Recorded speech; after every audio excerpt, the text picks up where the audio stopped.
97% des pages ne reçoivent aucun trafic SEO. Pourtant, voici quelques captures d'écran sur lesquelles j'ai eu mes meilleurs résultats et pour lesquels en fait j'ai utilisé 4 étapes qui m'ont permis en fait d'atteindre ce top 1. Et restez bien jusqu'à la fin parce que je vous réserve un plan d'action en 10 étapes, donc sur la 5e et dernière partie, pour vraiment vous aider à passer de la 30e à la 10e, à la 5e, au top 3 et au top 1 dans Google. Allez, on passe à l'action dès maintenant. On est parti pour la première étape. On va s'occuper en fait de récupérer ensemble les requêtes délaissées par les concurrents mais qui pourtant apportent du business. Rappelez-vous une chose, avec moi sur cette chaîne on parle beaucoup de SEO mais par contre on parle beaucoup de business. Moi je suis d'accord pour faire du trafic mais que ça nous apporte forcément du business. C'est vraiment mon maître mot. On va récupérer donc directement et on va s'intéresser donc à l'écran directement pour gagner du temps. J'ai récupéré par exemple, vous savez, l'un des concurrents sur lesquels je me suis battu pendant plusieurs années, qui est donc maformation.fr, donc un énorme organisme de formation qui propose des formations dans différentes thématiques diverses et variées. Donc c'est un énorme site, 185 000 de requêtes positionnées, ce qui est vraiment énorme pour le coup. Mais ce qu'on pourrait faire en fait, si moi j'étais par exemple un organisme de formation et pour lequel donc je me suis battu, qu'est-ce qu'on pourrait faire en fait pour trouver des opportunités que les concurrents n'ont pas encore exploitées ou encore qu'ils ont commencé à exploiter mais qui sont pour le coup mal positionnés. On va s'y intéresser dès maintenant et ce qu'on va faire en fait directement, c'est qu'on va aller chercher directement la colonne CPC. En fait, ce qui est intéressant en fait avec la colonne CPC et pas forcément directement intention ici, parce que le problème c'est que si on s'intéresse uniquement à l'aspect donc intention de SEMrush par exemple, des fois en fait je peux vous assurer que on a des requêtes qui vont être informationnelles et qui pourtant en fait dans la réalité des choses dans la SERP sont purement commerciales. Donc moi ce que j'aime bien faire en fait c'est regarder là où le CPC est le plus important. Donc on va regarder ça directement et on va se faire un filtre en fait entre les positions 5 et 10 par exemple. Alors bien sûr, il faut quand même un minimum de volume, même si vous savez que les requêtes qui vont être faibles sont intéressantes. Là, on est tellement sur un énorme site qu'on peut s'intéresser à des requêtes qui vont être par exemple supérieures à 500 de recherche mensuelles en moyenne. Et par exemple, si on proposait donc notamment la formation nutritionniste pour laquelle j'ai bossé pendant un moment où on était justement top 1 pendant, là on est toujours top 1 depuis plusieurs mois et années maintenant. En fait là, on a tapé par exemple donc la formation donc par exemple en lien avec nutritionniste, donc que ce soit métier ou la formation. Et là en fait, ce qu'on pourrait faire en fait, c'est rechercher un petit peu dans les 11 mots-clés où en fait ils sont positionnés entre la 5e et la 10e position pour voir également s'il n'y a pas des opportunités qu'on pourrait checker. Et si on veut être un petit peu plus tatillon, on pourrait même aller monter jusqu'à la 20e position pour voir d'autres idées de requêtes qui pourraient être intéressantes. Alors bien sûr, vous allez avoir des requêtes qui vont être des risques de cannibalisation parce que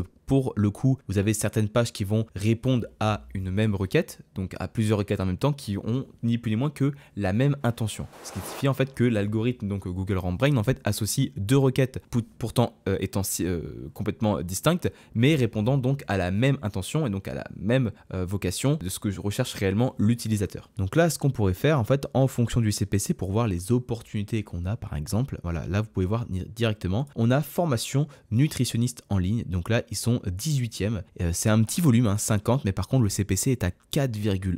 Et donc si c'est par exemple une requête qu'on n'a pas forcément traitée, on peut voir que ce serait intéressant de créer une requête par rapport à ceci. Avant de créer une requête bêtement donc par rapport à ça, moi ce que j'aime bien faire c'est utiliser l'outil donc de Amaury donc que vous connaissez un petit peu maintenant, donc un de page qui vous permet en fait de savoir rapidement si vous devez créer une ou plusieurs pages pour plusieurs requêtes. Donc là on va regarder formation nutritionniste en ligne et formation nutritionniste si oui ou non dans les SERP en fait on peut y répondre dans une seule et même page. Ça évite donc d'avoir des doublons et d'avoir des risques de cannibalisation comme ici. Et là, il nous dit en fait, là, on a 40% de taux de similarité. Donc, pour le coup, c'est pas forcément très intéressant. Et pour le coup, en fait, de mémoire, je m'en rappelle forcément, mais c'est pas forcément très intéressant de créer une requête spécifique à formation nutritionniste en ligne, sachant que c'est une intention secondaire qu'on va pouvoir traiter directement dans la page spécifique formation nutritionniste. Donc, ça, on peut écarter. Ensuite, par exemple, CPF, on voit qu'ils sont là actuellement 10e, donc c'est une cannibalisation, mais ils sont également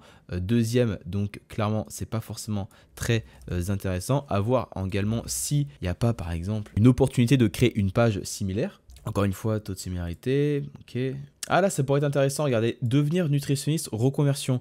Donc là, ils sont 11e. Encore une fois, on n'est pas non plus sur une énorme requête. Mais par contre, ce qui est intéressant, c'est qu'ils sont 11e. Et là, on a un CPC de 2,01, ce qui signifie qu'il y a quand même du business dessus. Donc il y a des formations, donc des organismes de formation qui achètent des spots publicitaires donc sur Google Ads pour être mieux référencés. Il y a un petit volume, 70, mais globalement, en fait, le fait de créer cette page spécifique, ça pourrait nous donner déjà une idée de requêtes qu'on pourrait cibler et donc de pages qu'on pourrait créer par rapport à ça pour notamment créer et enrichir notre topic autour de, par exemple, la formation nutritionniste et pourquoi pas aller chercher du leads. Là, idéalement, donc des personnes qui veulent devenir nutritionniste après une reconversion, c'est ni plus ni moins que une très bonne idée d'un point de vue business parce que là, vous allez pouvoir créer une fiche assez complète, mais également proposer votre formation, donc avec du nurturing, donc du lead magnet à proposer, une brochure, etc. Et derrière, c'est quasiment des leads que vous allez pouvoir recevoir facilement. Ce que j'aime bien faire aussi, c'est que là, on va rechercher cette requête et on va aller checker directement dans SEO Observer, que vous connaissez aussi à force, pour regarder un petit peu l'état de la concurrence pour voir si, oui ou non, devenir nutritionniste reconversion. Donc là, en fait, derrière, en fait, bon, forcément, vous le savez, là, donc j'ai déjà bossé, donc YouSchool, formation nutritionniste reconversion, c'est déjà une page que j'avais déjà bossé, on est 5e, on pourrait faire mieux. Mais imaginons qu'on n'est pas forcément ici, bah clairement, en fait, on aurait un lien si derrière, on aurait une autorité assez intéressante, sachant que là, on va dire que la majorité des gros concurrents sont après la position 3 et que là, on a deux petits concurrents, je me permets, bon, c'est quand même déjà des gros sites, hein, mais qui sont donc dans le top 2. Donc clairement, si on avait un site d'une meilleure autorité, ça serait ni plus ni moins que très intéressant de faire ce type de requête. Et ça, en fait, dites-vous bien que, bien sûr, l'exemple donc des organismes de formation, c'est pas forcément le meilleur exemple, je vais être honnête avec vous, parce que vous êtes quand même dans un marché très concurrentiel, très compliqué, là où les budgets dépassent 5 chiffres par mois. Donc clairement, c'est pas forcément très exhaustif par rapport à votre situation, je pense. Mais en tout cas, si vous avez des requêtes comme celle-ci qui vous intéressent, checkez vos concurrents, checkez un petit peu là où les CPC sont les plus hauts et en même temps là où les concurrents sont positionnés mais pas forcément assez bien. Et si vous avez des opportunités que vous n'avez pas encore saisies, clairement vous faites un export, vous traitez toutes les requêtes qui sont intéressantes, vous êtes sûr en plus que ça va vous apporter du business et en même temps si vous avez déjà une bonne autorité, vous allez pouvoir ranker assez rapidement et en plus ça va enrichir votre topic par rapport donc à la requête principale que vous visez. Donc en gros vous avez un trio gagnant. Bon ok, maintenant c'est bien beau, maintenant je vais vous montrer comment est-ce que vous allez pouvoir titiller à l'oreille des moteurs de recherche pour mieux ranker. L'objectif c'est qu'ils comprennent en 3 secondes que votre contenu, donc votre page, qu'elle soit informationnelle ou commerciale, est meilleure que la concurrence. Deuxième étape, nourrir l'algorithme donc avec du NLP plus de la structure. Le NLP donc qui est le Natural Language Processing, ça sert ni plus ni moins à aider le moteur à mieux comprendre le contenu et le contexte de votre page. Dites-vous bien que Google ou les autres moteurs, ce qu'ils voient, c'est pas ce que nous voyons avec du beau JavaScript, du beau JS, du beau CSS, c'est ni plus ni moins que du code HTML, ni plus ni moins. Donc eux, en fait, ils ont besoin de comprendre rapidement si notre page est meilleure et qu'elle répond effectivement à la requête qu'on va viser. On en a déjà parlé, on a le combo gagnant de QSBT et RankBrain. Si vous ne savez pas forcément ce que c'est, je vous mets le lien de la vidéo en question où je vous explique en gros pourquoi selon moi l'intention de recherche aujourd'hui n'est pas forcément assez pertinente ou du moins n'est plus assez pertinente et que c'est vraiment le point de départ pour créer une page en SEO mais qu'après derrière il faut prendre en compte d'autres algorithmes pour aller beaucoup plus loin et notamment le QSBT et RankBrain. Le QBST, c'est ni plus ni moins que la compréhension lexicale d'une page. Pour vous expliquer un petit peu et pour résumer un petit peu ce que j'expliquais dans ma vidéo précédente, c'est que si vous voulez cibler par exemple chaussures marathon, bah en fait dans la page vous allez devoir ajouter un champ lexical qui va être en lien avec la requête que nous allons viser. Qui pourrait être par exemple un drop, une foulée, des amortis, des semelles en carbone, des entraînements longue distance, etc. etc. Je n'ai pas forcément le champ lexical le plus abouti sur le marathon parce que je ne suis pas expert des marathons, mais vous avez compris l'idée.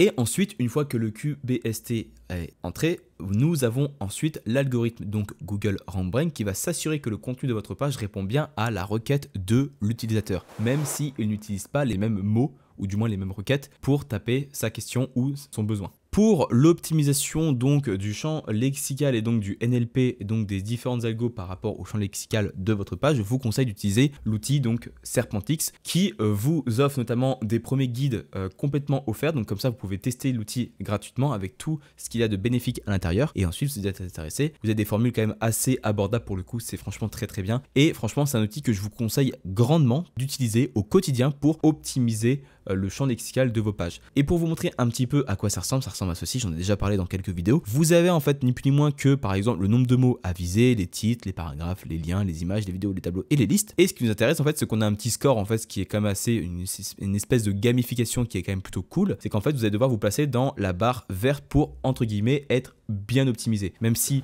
vous oubliez tous les facteurs avant, et ça je vous renvoie à d'autres chaînes, enfin à d'autres vidéos par rapport au SEO, si vous pensez uniquement à l'optimisation lexicale et pas au reste, c'est peine perdue. Mais globalement, c'est vraiment la perfection que vous devez viser pour avoir un contenu optimisé aux petits oignons. Et qu'est-ce qu'on ajoute en fait dans ces contenus? C'est ni plus ni moins que des expressions à ajouter dans le contenu. Vous avez différentes choses, donc en fait voir toutes les expressions à ajouter, à supprimer, donc forcément j'en ai pas. Des expressions également à éviter, donc là pour le coup on n'en a pas. Et ce qui est intéressant, c'est qu'en fait, ça va vous recommander, donc en fait, déjà par ordre d'importance, des requêtes à ajouter, donc qui vont en fait aider le moteur à mieux ranker votre page. Et donc globalement, en fait, ça se fonde ni plus ni moins que sur les différents concurrents qui sont dans la SERP et qui vont viser donc la même intention, donc la même requête que vous. Donc en gros, quels sont les termes qu'ils utilisent qui leur permettent de ranker, si je dois résumer. Donc avec cet outil, en fait, vous allez avoir un QBST optimisé. Ce qui est bien, c'est qu'avec Serpentic, vous allez pouvoir créer vos briefs et vos contenus directement sur l'interface dédiée. Donc c'est ni plus ni moins qu'un gain de temps magistral. Bon, c'est pas mal. Maintenant, on va pouvoir passer à l'étape 3, qui signifie donc tout simplement qui est ni plus ni moins que de créer une page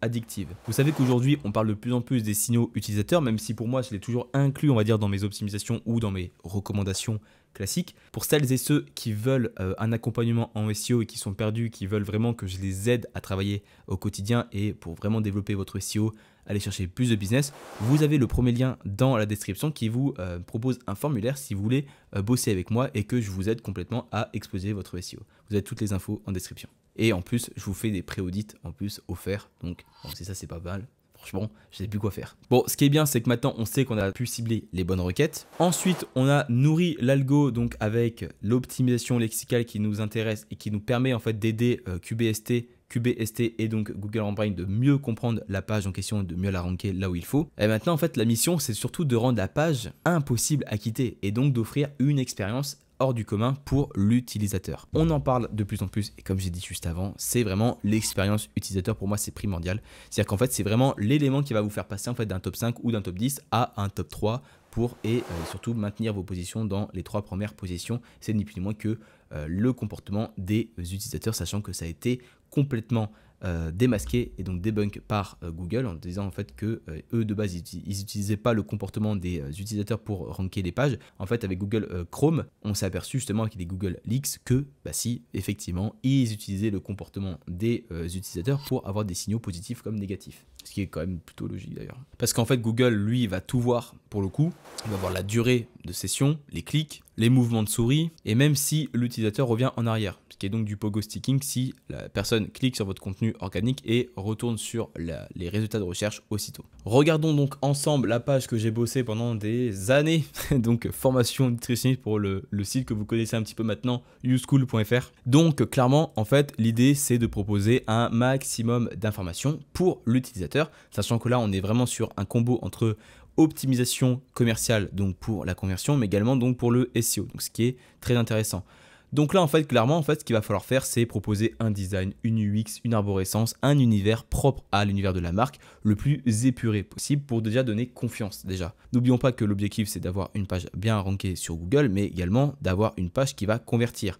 Donc on a bien notre CTA juste ici et on a toutes les informations dont on a besoin avec par exemple différents volets pour aller à l'information qui intéresse l'utilisateur. Que ce soit par exemple en bref, programme, financement, formation, partenaire ou métier. Comme ça, l'utilisateur qui est intéressé par exemple à financer sa formation, déjà il a une petite carte ici, cette formation est éligible CPF et peut être financée jusqu'à 100%, et bien il y a juste à cliquer et avoir bim, donc d'autres informations. Et si en plus c'est pas suffisant, on lui a proposé notamment donc une page formation nutritionniste / CPF, donc devenir coach en nutrition, financer votre formation avec le CPF. Si ça en plus c'est pas suffisant, on a encore une fois donc des formulaires, etc. avec du maillage interne pour l'enrichir et donc surtout pour lui donner beaucoup plus confiance référence et également vous avez même une vidéo sur le CPF pour l'aider à donc choisir et donc à s'inscrire avec YouSchool. En fait, plus vous allez maximiser l'interaction, le temps de consultation, l'intérêt commercial de votre utilisateur, plus en fait ça va donner de bons signaux au moteur et forcément c'est complètement logique. Et dites-vous bien que ce genre de page en fait qu'on a pu retravailler donc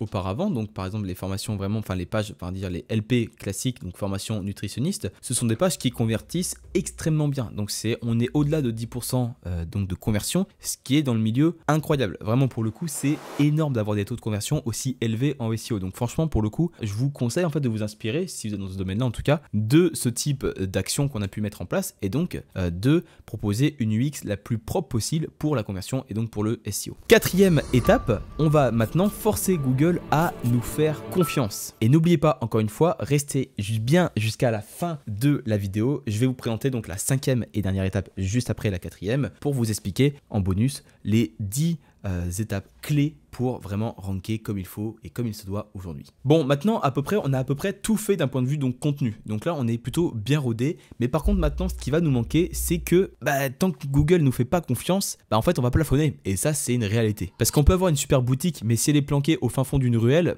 personne va la voir. Donc clairement ça donne pas forcément envie. Et qu'est-ce qu'il a besoin en gros Google et les autres moteurs de recherche et même les IA pour nous répertorier et donc nous ranker là où on souhaite, c'est ni plus ni moins que de s'assurer que nous sommes experts du domaine que nous allons viser. Donc par exemple si on reprend le lien, donc en lien par exemple à la nutrition, donc formation nutritionniste, si derrière en fait vous ne prouvez pas en fait au moteur que vous êtes expert de ce domaine, comment est-ce que vous voulez pouvoir ranker sur une requête très concurrentielle? Donc la première étape et la première action que je vais vous conseiller, c'est de créer ce qu'on appelle donc des pages de soutien. Des pages de soutien, ça a plusieurs objectifs. Ça va vous permettre en fait déjà d'aller chercher du trafic, même peu qualifié, mais c'est pas grave parce que derrière ça va permettre en fait de faire de la transmission de PageRank. Plus en fait vous allez pouvoir en fait créer un topic cluster autour donc d'une requête par exemple principale, donc par exemple formation nutritionniste, on va pouvoir parler par exemple de devenir nutritionniste, devenir coach en nutrition, devenir coach sportif ou alors par exemple devenir nutritionniste en reconversion comme on a vu en premier lieu dans la vidéo, etc.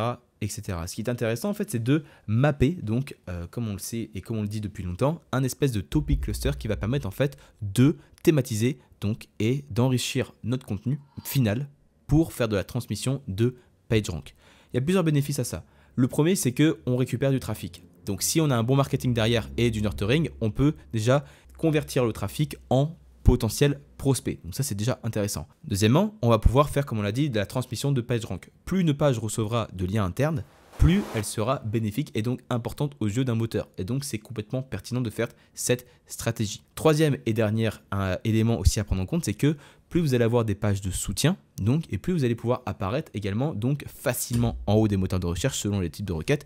Et donc ça va vous permettre à terme d'aller chercher des backlinks quasiment gratuitement. Et ça c'est hyper intéressant. Même si vous allez parler par exemple, je sais pas, il y a de trucs pourris qui ne va pas convertir, de recettes LC, en fait en soi on sait que ça ne va pas convertir en prospect vers donc des personnes qui vont être intéressées par faire une formation en nutrition. Le truc c'est que derrière en fait ça peut attirer des backlinks et si on a des backlinks thématisés ça renforce également notre topic. Et ce qui est intéressant c'est que c'est déjà arrivé sur par exemple le client que vous connaissez également que j'avais déjà mis en avant, Domicile Gym. On avait par exemple parlé de différents programmes de sport spécifiques à des parties du corps et derrière en fait on a tellement thématisé cette partie là autour des programmes de sport qu'au final en fait on ressort sur des requêtes qu'on n'avait même pas ciblées parce qu'on va toucher donc des requêtes secondaires voire tertiaires et donc c'est un effet complètement boule de neige et donc c'est hyper puissant à réaliser. Donc là vous pouvez voir par exemple au fil du temps, donc on n'avait quasiment aucune requête en fait qui était en lien avec les programmes. On a publié pas mal de contenu par rapport à ça, donc faisant du bon marketing derrière. Et aujourd'hui donc on a quasiment 10 fois plus en fait de requêtes sur lesquelles on est positionné. Et donc notamment donc quasiment 40 requêtes en top 10, donc ce qui est plutôt intéressant pour aller chercher du leads ou pourquoi pas en fait tout simplement faire encore une fois de la transmission de PageRank vers les pages importantes. Bon et comme promis, je vais vous proposer donc une étape bonus qui va vous expliquer ma stratégie en fait en 10 étapes pour ranker vite et rester en haut longtemps. Parce que c'est bien de ranker donc sur le top 3 etc, mais c'est quand même mieux de garder et de maintenir la position longtemps et donc le plus longtemps possible pour capter le plus de leads possible. Première étape que je veux que vous notiez donc forcément c'est classique mais comprenez l'intention de recherche. Encore une fois je vous remets le lien de la vidéo juste au-dessus. que j'ai parlé donc notamment un petit peu avant. L'attention de recherche, c'est pas suffisant, mais c'est vraiment pour moi le point de départ pour déjà créer quelque chose qui va être en lien avec ce que souhaite finalement l'utilisateur. Donc soit une fiche produit, une page de collection, une page informationnelle ou une page commerciale. Deuxième étape, on va structurer pour écraser la concurrence. L'idée, c'est pas de faire 10 000 mots de plus que la concurrence, mais c'est de faire beaucoup mieux que la concurrence. Comment est-ce qu'on fait? On comprend exactement ce que les concurrents proposent comme réponse ou expérience et on va essayer de faire mieux. Est-ce qu'ils ont une vidéo? Non, bah on va en faire une. Est-ce qu'ils ont par exemple des tableaux comparatifs? Bah non, ils n'en ont pas, on va en faire une. Et en fait, à chaque fois que vous allez pouvoir avoir cette réflexion de comment est-ce que je fais pour proposer quelque chose de meilleur, vous allez rentrer dans une logique en fait de à chaque fois que vous allez créer quelque chose, vous allez voir en fait vous dépasser et aller au-delà de ce que la concurrence a fait. Et ça, d'un point de vue expérience utilisateur, c'est très intéressant et impactant. Troisième étape, c'est d'avoir une UX impeccable. Donc encore une fois, plus vous allez maintenir et optimiser votre UX, plus vous allez donner confiance, plus l'expérience utilisateur sera donc bénéfique. Donc l'utilisateur pourra naviguer sur votre site, etc. et pourquoi pas déclencher une conversion.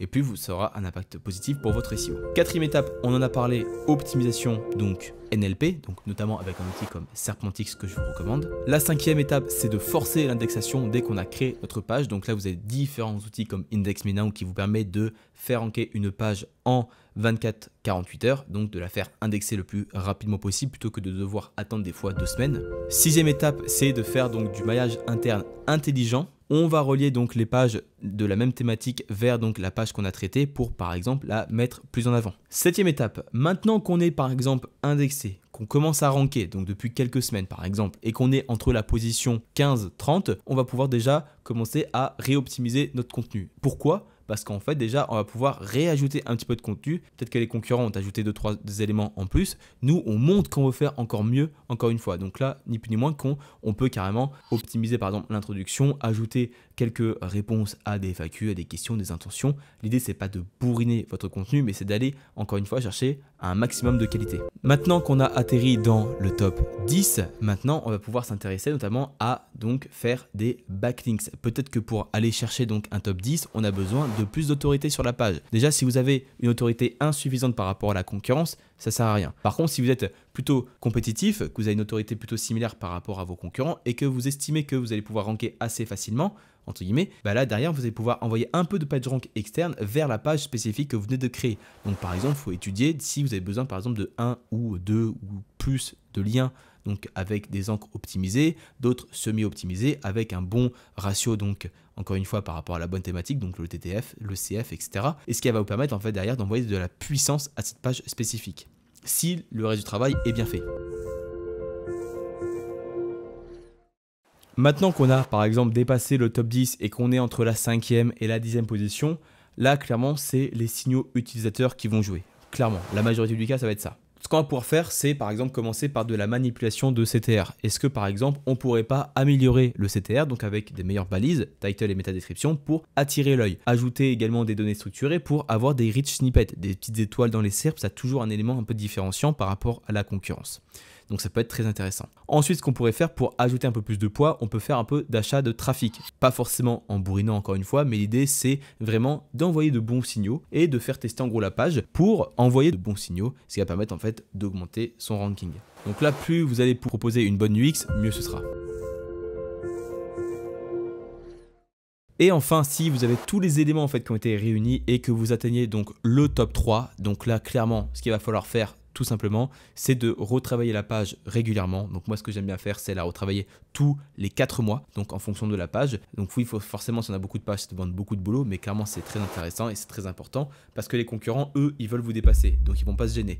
Donc clairement, ce qu'il faut, c'est toujours apporter vraiment un œil frais, un sujet nouveau et avec des informations mises à jour. Et de plus, ce que j'aime bien faire, c'est également faire par exemple du netlinking en tier 2. Donc par rapport aux backlinks qu'on a fait au préalable, on va pouvoir envoyer d'autres backlinks vers nos backlinks. Donc en tier 2. Et l'idée en fait, c'est de continuer le SEO de cette logique même. Donc c'est par exemple de rethématiser encore plus, d'aller chercher de nouveaux sujets, de créer des pages de soutien, de faire toujours du maillage interne et d'avoir toujours cette logique de on teste, on apprend et on avance comme ça. Pour ceux qui, si vous avez des consultants ou des agences qui vont vous dire que des fois on ne sait pas pourquoi on remonte et des fois on ne sait pas pourquoi on remonte pas, changez de consultant ou changez d'agence parce que clairement on sait aujourd'hui, en fait clairement c'est pas une science inexacte, il y a déjà des paramètres en fait qu'on peut maîtriser et qu'on met en place pour pouvoir vraiment aller chercher du résultat en SEO. Il suffit juste en fait de bien travailler et de comprendre les différents algos qui gravitent et donc les différents impacts qu'on va pouvoir mettre en place sur un site pour pouvoir mieux ranker. Encore une fois, pour ceux et celles et ceux qui veulent vraiment aller plus loin en SEO et qui veulent vraiment que je les aide en fait à